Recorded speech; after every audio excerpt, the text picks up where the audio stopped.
All right, guys, I'm down here in the Palm Beach area in sunny Florida. I'm going to walk you through one of the flips we're doing down here in these 55 and older communities. Now, let's check her out. As you can see, we're painting the door today. Let's first walk you guys through the kitchen. As you can see, again, it's my shaker style white cabinets. Pretty basic, nothing too out of the ordinary here. One thing I am doing, I'll show you guys, is I don't put in the hi-hats prior to doing the installation. So I'll put in hi-hats around, the rest of the house. But a main spot that I never do it anymore is the kitchen, just because once the crown really goes up and you see where everything falls, I felt that I tried it once before, and just cutting in my hi-hats after the crown molding. I really only do this when I'm using crown that goes to the ceiling. It really just makes the kitchen, in my opinion, and everything gets spaced out so much better. As far as the rest of the layout, nothing crazy. I always, for anyone else doing this, always try to at least put one island in a kitchen. People love the little, eating area. I'm actually waiting today on the countertop people. We're going to be doing overhang on the back side of there. So one quick thing I wanted to add about this specific situation. Right here, we're standing in front of my sink base, okay? So this window, the bottom was, they had like an old, it was weird how they built the windowsill. It was like half cement. They had some strips of granite on the sides. It was just awful. Ripping this thing out of the wall was an absolute nightmare. So I was a little bit confused about what I was gonna do. And then I realized how perfectly this was gonna line up with my cabinets. So all I did was I just raised my cabinets probably about 1/4 of an inch, so that now when I do the countertops, it's going to be nice countertop right on top, and it's going to actually extend into that little windowsill area that leans outside. It's not really changing any of my prices at all. It's not much to do, not much in fabrication. I think it's just going to have a nice little effect, and because it's going to have that one smooth transition, I think it's really going to make this kitchen look nice. Okay, side note, let's save somebody some money. Now, do you guys see a difference between the between the cabinet color and the molding up top? Of course you do. Let me show you how to save a couple bucks. I go to Home Depot, I buy 5-inch base molding, I turn it upside down, and then on top, I'll buy 4.5-inch crown, and that is my double crown. I will then buy semi-gloss paint, and I will paint that right before I put the doors on, and you cannot tell the difference. So anytime you're doing any of these ice white or bright white cabinets with a full sheen, remember me. I'll take you guys over to the master bedroom. This is just a little outdoor patio thing. It's got the hurricane shutters down because I don't need people seeing what I'm doing in here. So, okay, that's not it. All right, another awful thing about working in Florida. All right, they call these things palmetto bugs, I think, but I'm from New York. That's a cockroach if I've seen one. I hate those things as well. Nothing crazy in here. Our standard, 4.5-inch base molding. The only thing, I got to get rid of this window AC. I'll probably hire a guy that works down here. All the outside of these houses are usually stucco, and you want somebody to do that really, does this for a living. I'm not going to have one of my guys do it. It's just not worth it, in my opinion. Nothing else that crazy. It's a little master closet back here. The shelves are in good condition. Just got to paint them, maybe sand them down a little bit, spray them, take them off the wall. Don't spend money where you don't have to spend it. All right, I'll show you the master bath. So this is one place that I would suggest you spend money. It's the master bath. I would not recommend going cheap. So I went for a nice double vanity. I think it really just made this bathroom, in my opinion. Just got to throw the mirror up there. Also, put a light in the middle of that. Still got to we're going to be putting in the toilet today.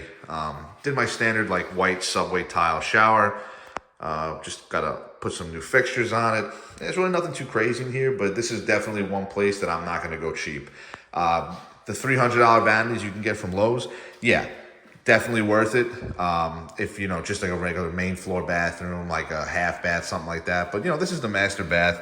You want to definitely make this, you want to put a little extra effort into this one. All right, I'm going to walk you guys through to the back bedrooms.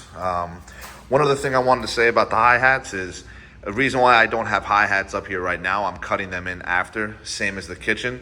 The main reason I didn't put them in beforehand, anybody that gets into this, that's done this before, knows most of the time you're cutting in all your cans, for your lights, and all the roughing out the electric is done before you get sheetrocked. In this specific kitchen, in this specific house, this was laid out much more differently. So this right here was actually this entire wall was like closer over here, and there was like a little half wall over there. So I wanted to open up the kitchen because I didn't think the hallway needed to be that big. And also by me opening up the kitchen, I was able to, add a few extra cabinets, put the island with the seating area. So the reason I didn't put the hi-hats in the hallways because I wasn't sure how far into the hallway I was going to come in. So I'm just going to be cutting those in after. Immediately to my left, garage, nothing crazy to see in there. Just got to update the garage door mechanism. It's not working, no light. Little closet to my left. Sorry, it's gonna get a little dark in here. Some open electric that shouldn't be like that. This is the other area I told you about. This is where all the storm doors are up. Little patio area. Okay, so this is the 2 back bedrooms that we built. This was originally a single bedroom, so we ended up cutting them down into 2. If you've seen any of my videos before, I'm always talking about, I always use the word Tarantino, right? Like in Tarantino films, you find out what happened and then you go backwards, right? You figure out how it got that way. I'm very similar with a lot of my flips nowadays because of the current interest rate. So in this house specifically, let me put some lights on in here.